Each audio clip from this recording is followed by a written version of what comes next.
Hi, we're going to work on a really quick tutorial today on downward facing dog, or Adho Mukha Svanasana. It's the species in yoga that is most often interpreted as cat rather than dog.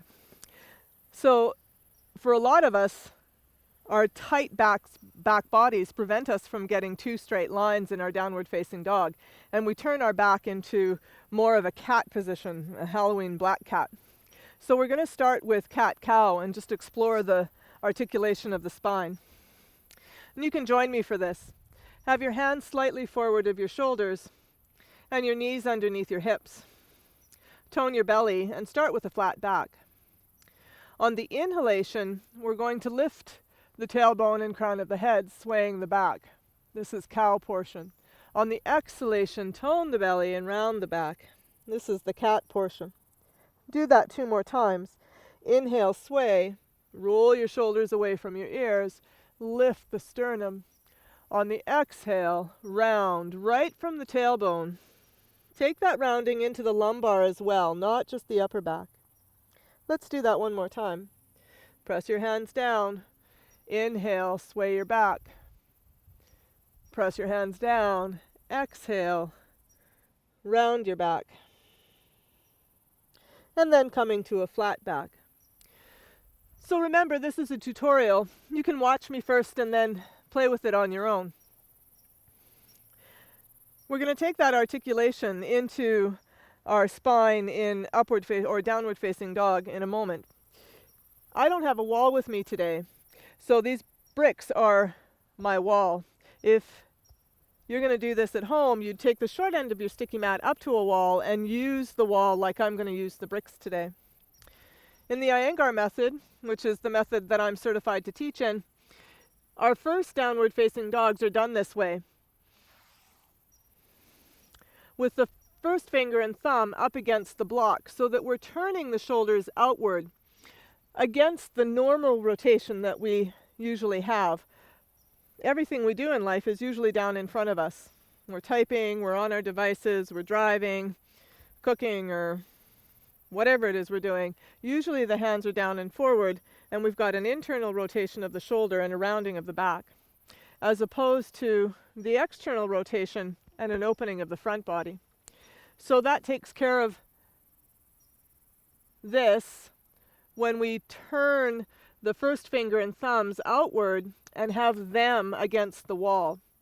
The other thing this does is it gives us a chance to press down through the first finger and thumb, more so than we normally do. So have your shoulders slightly behind your wrists and line your hips up over your knees. Tuck your toes, and then you're going to keep your knees bent for this Adho Mukha Svanasana, so that you've got the 2 ends of the pose that we just did. We're rounding the lower back or drawing the belly in towards the lower back like we did in the cat portion of the last pose. And then we're pressing the shoulder blades into the upper body like we did in the cow pose, and push the floor and wall away to get as much length through the side bodies as we can. The other good news about this bent-kneed position is that it informs us where we need to hinge from in Adho Mukha Svanasana, which is the hips, not the lower back.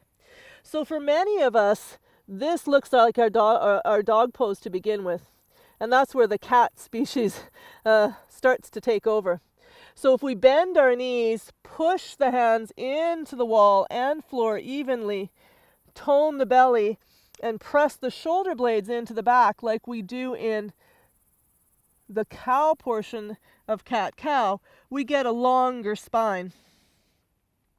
Now the thing to do is to try to figure out how to straighten the knees without pushing ourselves back forward. So you can work on the one end of the teeter-totter for a long time, getting strength in your arms, openness in your shoulders, and length through your spine to promote a long down dog to begin with. Eventually, and over time though, we need to get the legs working as well. So if you have blocks, you can turn them like so, But you can also use the wall, and you have your heels as far up the wall as you need to ease some of the necessary length in your down dog. You can continue to turn your thumbs forward, or now you can have your hands straight. So again, hands slightly forward of the shoulders, hips over knees, tone your belly. Come up with the bent knees again, pushing with your hands down and forward and getting the shoulder blades into your back like you're doing cow pose, and toning your lower abdomen like you're doing cat pose.